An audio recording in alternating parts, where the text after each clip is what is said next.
में बड़ी दिलचस्प सूरत हाल है और ख़ास तौर पर अदालती फैसले के बाद ना तो असम्बली तहलील हुई, ना परवेज़ इलाही साहब घर गए, ना बलीगुर रहमान साहब जो हैं वो अपना जो उनका मतमा नज़र था उसको मनवा सके, बल्कि मामला चला गया है अब 11 जनवरी तक, जब फ़रीक़ैन अपने जवाब जमा कराएंगे। इस तमाम सूरत हाल पर हमने प्रोग्राम में पॉलिटिकल राय शामिल की, तहरीक इंसाफ का मौक़िफ़ भी शामिल किया, इसमें हमने नून लीग का भी मौक़िफ़ शामिल किया। अब इससे बात करते हैं कानूनी हवालों से और इसके साथ हमारे साथ मौजूद हैं जनाब अनवर मंसूर साहब, साबिक़ अटॉर्नी जनरल पाकिस्तान से। बहुत बहुत शुक्रिया वक्त देने के लिए।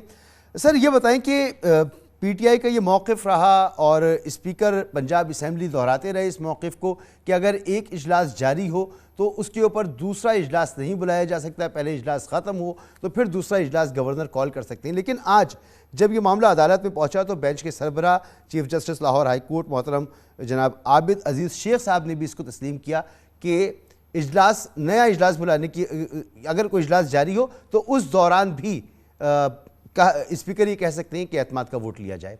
तो इस मौक़िफ़ को तस्लीम किया गया आज, गवर्नर कह सकते हैं। बिस्मिल्लाहिर्रहमानिर्रहीम। देखिए, कानून के अंदर तो जो अल्फाज इस्तेमाल किए गए हैं कॉन्स्टिट्यूशन में, तो उसके अंदर तो कॉलिंग ऑफ द सेशन है कि कोई सेशन, और जो नोटिफिकेशन निकाला है उसके अंदर भी यही लिखा है कि हम कॉल कर रहे हैं।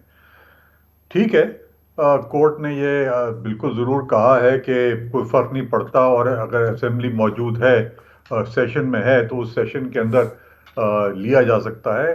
तो उस सूरत में फिर स्पीकर का होता है कि कब वो कॉल करके और किस तरह से लेगा, बिकॉज वो जो सेशन होगा वो एक्सक्लूसिवली इस वजह इसलिए होगा।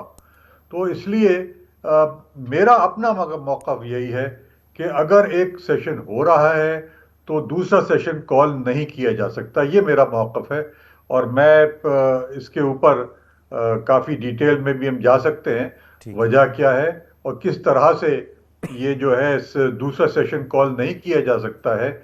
लेकिन जो नोटिफिकेशन है उसके सेशन कॉल करने की बात की है, उसने इस कंटिन्यूस सेशन के अंदर ये मामला उठाने की बात नहीं की है नोटिफिकेशन के अंदर।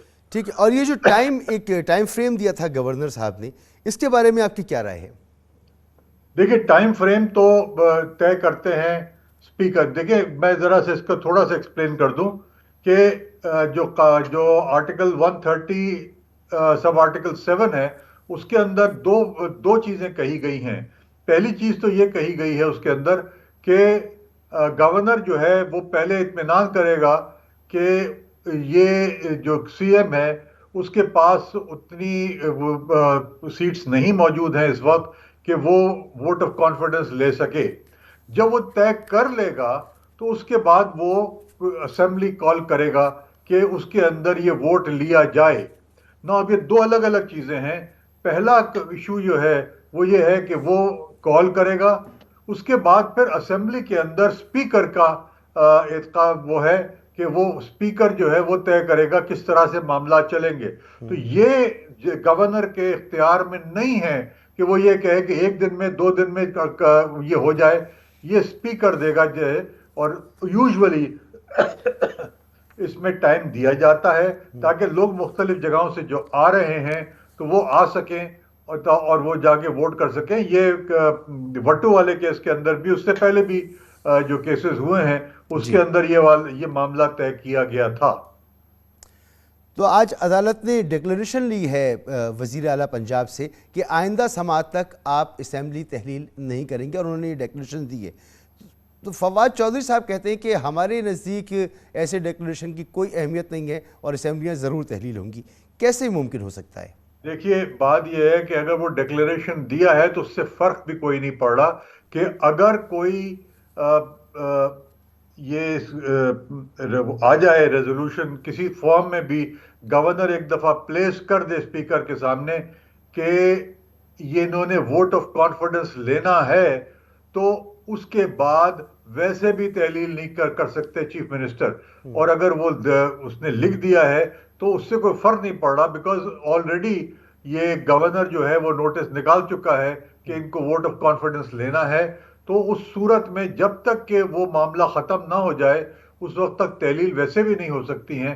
तो ये कहना कि हम करेंगे या नहीं करेंगे उससे फर्क नहीं पड़ता। बिल्कुल पीटीआई का ये मौक़िफ़ है कि हर सूरत में वो होना है इसको। और वैसे भी 11 तारीख तक ये है ऑर्डर, 11 के बाद तो ये ऑर्डर वैसे भी वैलिड नहीं रहेगा।